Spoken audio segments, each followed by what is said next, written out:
धन्यवाद अध्यक्ष महोदय। धन्यवाद अध्यक्ष। Please sit down. Khan ji, please sit down.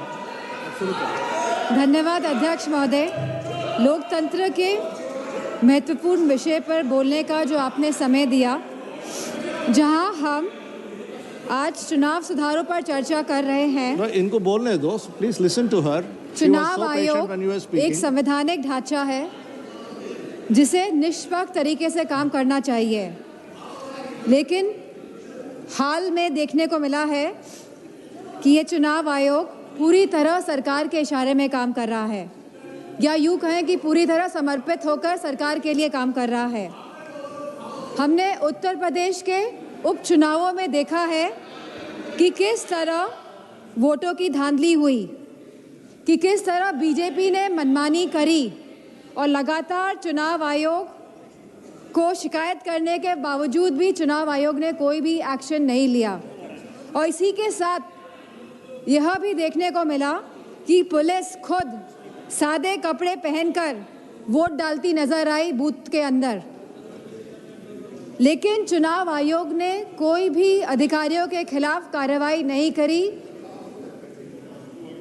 CC footage की जब मांग करी गई चुनाव आयोग से, तो चुनाव आयोग ने सीसी फुटेज तो नहीं दिए। इसी के साथ एक ऐसा कानून लेके आई है जहां पे कहा गया है कि 45 दिन के अंदर सीसी फुटेज हटा दिए जाएंगे।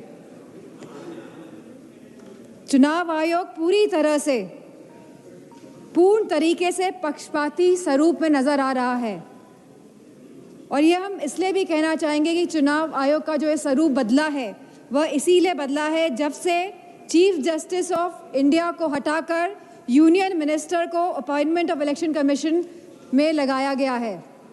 तो कहीं ना कहीं जो बिल पास हुआ दिसंबर 2023 में, जहां पे absolute legal immunity for any action by the election commission, इसके साथ साथ protection from accountability and scrutiny, जो इस तरह का सुरक्षा कवच एक चुनाव आयोग को दिया गया, इस वजह से चुनाव आयोग पूर्ण तरीके से समर्पित होकर सरकार के लिए काम कर रहा है। जो एसआईआर की जो प्रक्रिया है, स्पेशल इंटेंसिव रिवीजन, यह रिवीजन के नाम पर नागरिकता कानून लागू किया जा रहा है। रिवीजन के नाम पर अध्यक्ष जी, चुनाव आयोग द्वारा प्रशासनिक निष्पक्षता के नाम पर किया जा रहा यह कार्य हमारी नागरिकता, लोकतंत्र और संवैधानिक नैतिकता की बुनियाद पर सीधा निशाना है।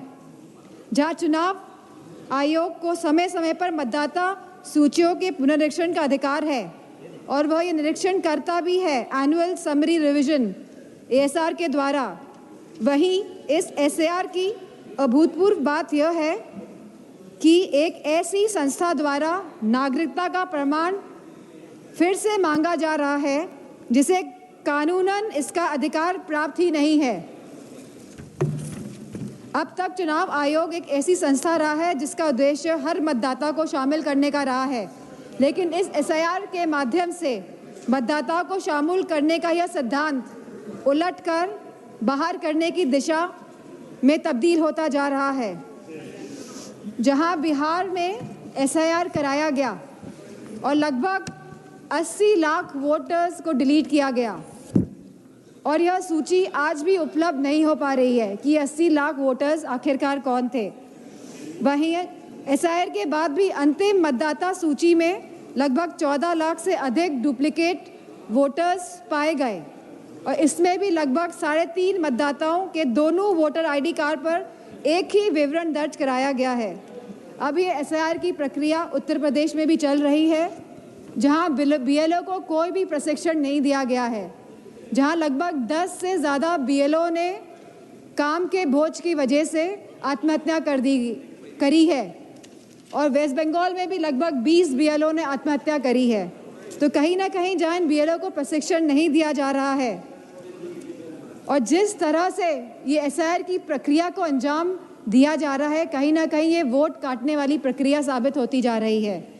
तो हमारी मांग है कि जिस तरह सत्ता पक्ष के लोग कहते हैं कि हम बिहार का चुनाव जीते, तो अगर आप वाकई में चुनाव लड़ रहे हैं और जीत रहे हैं, तो हमारी ये मांग है कि आप सीजीआई को वापस अपॉइंटमेंट कमेटी में इंडक्ट करें। और जो आपने सुरक्षा कवच इलेक्शन कमीशन को दिया हुआ है, आप इस सुरक्षा कवच को भी हटाएं। और इसी के साथ समाजवादी पार्टी की यह मांग है कि बैलेट पेपर के माध्यम से ही चुनाव इस देश में कराया जाए।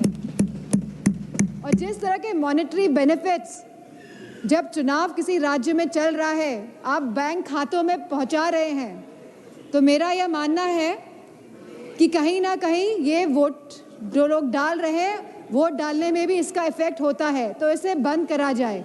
इन्हीं शब्दों के साथ